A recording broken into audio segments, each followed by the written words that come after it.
오늘 성경 말씀은 열왕기상 17장 24절입니다. 요단 동편 북쪽의 길르앗에 우거하는 사람 중에 디셉 사람 엘리야가 있었습니다. 엘리야라는 이름은 여호와는 나의 하나님이라는 뜻입니다. 그는 이스라엘 백성들이 하나님을 떠나 우상을 섬긴 암울한 시대에 하나님의 말씀을 담대히 선포한 선지자였습니다. 어느 날 엘리야는 아합 왕에게 가서 수년 동안 비가 내리지 않을 것이라고 예언하였습니다. 아합은 악한 왕이라 불길한 예언을 하면 바로 그를 죽일 수도 있었습니다. 그래서 엘리야는 죽음의 위험을 무릅쓰고 왕에게 가서 이 말을 전하고 도망쳤습니다. 보통 사람이라면 아합에게 가기 전에 뭔가 계획을 세울 것입니다. 어디로 도망가서 숨을지, 숨어있는 동안 무엇으로 먹고 살지 나름대로 대책을 마련할 것입니다. 심지어 수년 동안 흉년이 예상되고 수많은 사람들이 고통을 받게 될 것이니 미리 자구책을 찾아볼 것입니다. 그런데 엘리야는 아무 계획이나 대책도 없이 하나님의 명령에 순종해 아합에게 가서 경고만 하였습니다. 그랬더니 하나님이 그에게 피할 길을 알려주셨습니다. 어떤 일을 할 때는 미리 계획을 세우고 대안을 마련해야 합니다. 철저한 준비가 필요합니다. 그러나 꼭 대안이 있어야만 일할 수 있는 것은 아닙니다. 살다 보면 하나님이 대안 없이 움직이게 하실 때도 있습니다. 그때도 먼저 하나님의 뜻에 순종하고 그 다음 문제는 하나님께 맡기면 됩니다. 그렇다고 해서 게으름과 나태함으로 아무런 준비도 없이 하나님이 책임져 주시기만을 바라서는 안 됩니다. 근본적으로 철저히 준비하고 계획을 세워야 하지만 대안이 없어도 하나님이 원하시면 순종해야 한다는 것입니다. 아브라함이 이삭을 제물로 바칠 때 그는 하나님의 말씀에 따라 이삭을 죽이려고만 했지 그 이후에 대안은 없었습니다. 그러나 하나님은 이삭을 죽이려는 아브라함을 막으시고 대신 숫양을 준비해 놓으셨습니다. 마찬가지로 앞날이 막막하더라도 하나님의 일을 할 때 하나님의 함께하심을 경험할 수 있습니다. 앞날을 예측할 수 없는 긴박한 상황에서 왕에게 불길한 예언을 한 엘리야는 그리 시냇가에 숨었습니다. 그곳에서 엘리야는 하나님이 까마귀를 통해 음식을 공급해 주시는 놀라운 일을 경험하였습니다. 까마귀들이 입으로 떡과 고기를 물어다 주었습니다. 떡과 고기가 어디서 났는지 우리는 알 수 없습니다. 하지만 어디서 났든 까마귀들이 하루에 한 번도 아니고 두 번씩 떡과 고기를 날랐습니다. 그런데 까마귀들이 엘리야를 어떻게 알고 그에게 음식을 갖다 주었는지도 알 수 없는 일이고 특히 까마귀는 육식을 하기에 본능적으로 입에 문 고기를 먹고 싶었겠지만 하나님의 명령을 따라 참았다는 것입니다. 엘리야는 하나님의 말씀을 전한 후 숨어서 까마귀들이 물고 온 떡과 고기를 먹고 시냇물을 마시며 살았습니다. 그런데 계속 비가 오지 않자 그리 시냇가가 말라버렸습니다. 이쯤 되면 시험에 들 법도 합니다. 하나님의 명령에 순종했는데 시내가 마르니 하나님을 원망하게 되지 않을까요? 그러나 하나님은 또 다른 계획을 갖고 계셨습니다. 만약 시내가 마르지 않았으면 엘리야는 계속 그리 시내가에 머물렀을 것입니다. 그런데 시내가 마른 탓에 엘리야는 사르밧으로 가서 과부를 만나 가루와 기름이 떨어지지 않는 기적, 과부의 병든 아들을 살리는 기적을 체험하게 되었습니다. 하나님은 모든 것을 고려하시고 다 알아서 이끌어 가십니다. 나에 대한 계획도 있으십니다. 그것을 믿는 것이 바로 신앙입니다. 나는 지혜가 무궁하신 하나님이 하시는 대로 따라가면 됩니다. 그래서 기도 응답이 없을 때 낙심할 것이 아니라 오히려 하나님의 큰 뜻이 있을 것이라고 믿어야 합니다. 예레미야 선지자는 포로로 잡혀 곤란한 처지에 놓인 이스라엘 백성들을 향해 여호와의 말씀이 있니라. 너희를 향한 나의 생각을 내가 아나니 평안이요 재앙이 아니니라. 너희에게 미래와 희망을 주는 것이니라 라는 하나님의 말씀을 전했습니다. 이것은 현실과 너무 동떨어진 말씀처럼 들릴 수 있습니다. 당시 포로로 잡혀 완전히 망한 것 같은데 하나님은 그런 이스라엘에게 재앙이 아니라 미래와 희망을 주겠다고 말씀하셨습니다. 믿기 힘들지만 이것은 진실입니다. 엘리야는 아무 대안도 없었지만 하나님의 말씀에 순종했고 시냇물이 말라도 원망하지 않고 사르밧으로 갔습니다. 엘리야는 하나님이 그곳에 사는 과부에게 명하여 음식을 대접하게 하겠다고 말씀하셨기에 혹시 부자 과부라도 기대했을지 모릅니다. 그런데 그가 만난 과부는 정작 가난해도 너무 가난한 사람이었습니다. 그녀는 조금 남은 음식을 마지막으로 먹고 죽으려고 할 만큼 가난했습니다. 집에 있는 것이라고는 가루 한 움큼, 병에 기름 조금뿐인 절망의 끝에 있는 과부였습니다. 하나님은 엘리야로 하여금 그런 사람을 만나도록 하셨습니다. 그런데 엘리야는 과부의 말을 듣더니 한술 더 떠 자기가 먹을 떡부터 만들라고 하였습니다. 과부의 입장에서는 뭐 이런 사람이 다 있나 싶었을 것입니다. 그런데 여기서 하나님의 역사가 나타났습니다. 엘리야와 과부는 둘 다 놀라운 하나님의 일을 경험하였습니다. 하나님의 말씀대로 통에 가루가 떨어지지 않았고 병에 기름이 없어지지 않았습니다.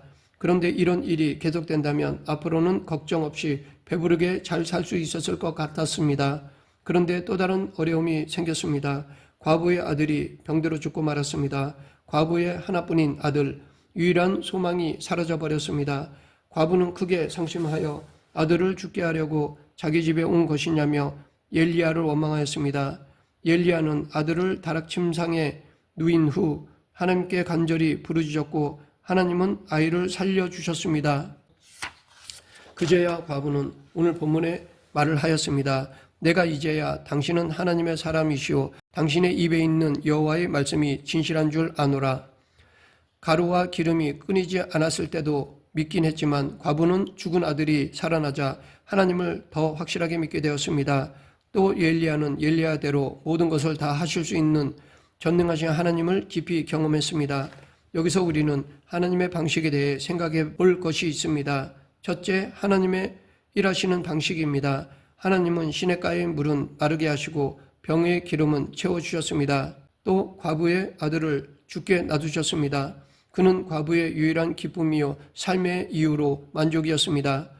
아들이 죽음으로 과부가 겪었을 마음의 상처와 슬픔을 생각하면 애초에 그런 일이 없었으면 더 좋았을 것입니다.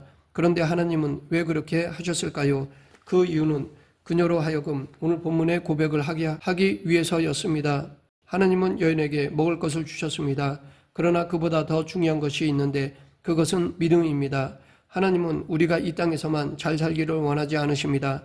죽음 이후에도 잘 살기를 원하시기 때문에 이런 방법을 쓰신 것입니다. 하나님도 아들을 잃은 과부의 아픔을 아셨지만 그에게 진짜 복을 주시기 위해 영원한 나라를 주시기 위해 그런 고난을 겪게 하신 것입니다. 둘째, 하나님이 일꾼을 키우시는 방식입니다.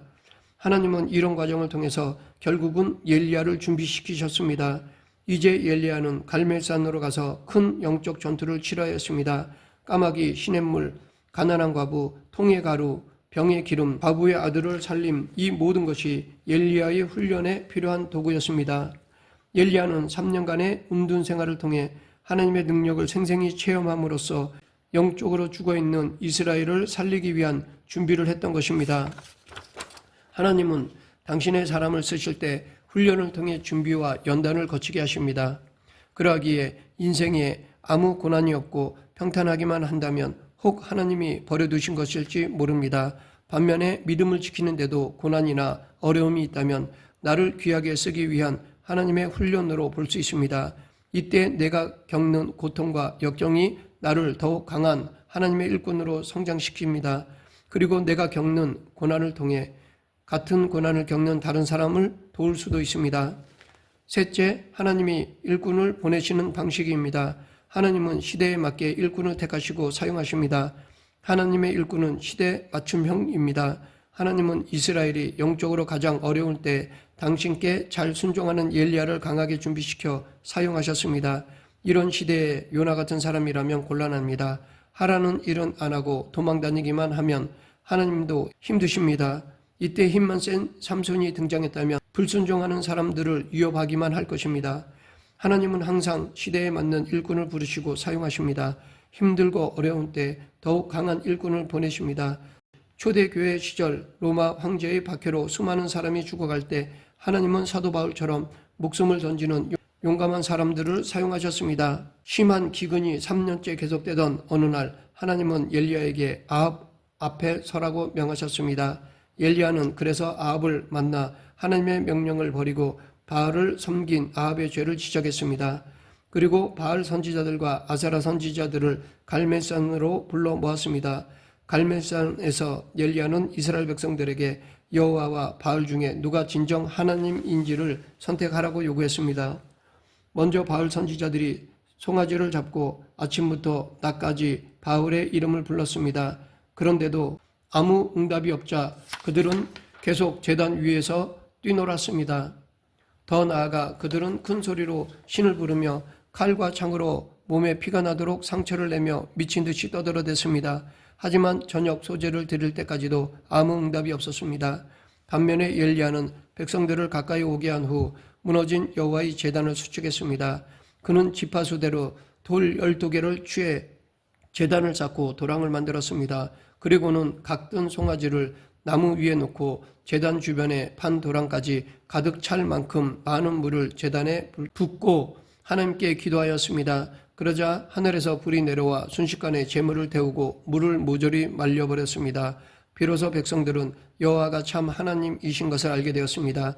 엘리야는 그 자리에서 바알 선지자들을 모두 잡아 기손 시내로 데려가 죽였습니다. 이것은 아무나 할 수 없는 오직 하나님과의 깊은 교제에서 축적된 영성이 있는 자만이 할 수 있는 전투였습니다.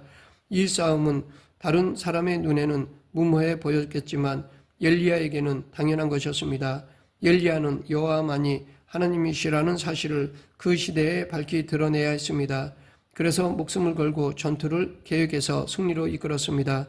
엘리야가 우리에게 도전을 주는 것은 하나님 나라를 위해서 움직이라는 것입니다. 가만히 있는 것은 그들을 죄악 가운데 방치하는 것이며 예수 그리스도가 그들에 의해서 무시당하심을 허용하는 것입니다. 이 상황을 바꿀 수 있도록 나름대로 뭔가 해야 합니다. 우리는 기도하면서 하나님 나라의 회복을 위해 무엇을 어떻게 해야 할지 결단해야 합니다. 말씀을 맺겠습니다. 우리가 엘리야에게서 얻을 수 있는 교훈은 하나님의 사람은 세상을 이기게 된다는 것입니다. 그렇기 때문에 하나님을 섬기는 자는 세상을 두려워해 타협하면 안 되고 오히려 세상과 싸워야 합니다. 하나님은 당신의 사람에게 승리를 약속하셨습니다. 많은 어려움이 있어도 믿음으로 나가면 승리할 수 있습니다. 갈멜산 전투처럼 우리도 하나님을 알지 못한 채 헛된 것만 쫓다가 죽어가는 영혼들을 위해 싸우는 성도가 되길 간절히 축원합니다. 기도하겠습니다. 생사화복을 주관하신 하나님 아버지, 어두워가는 이 시대에 빛의 사명을 감당하는 성도가 되게 하여 주시옵소서. 예수님 이름으로 기도드립니다. 아멘.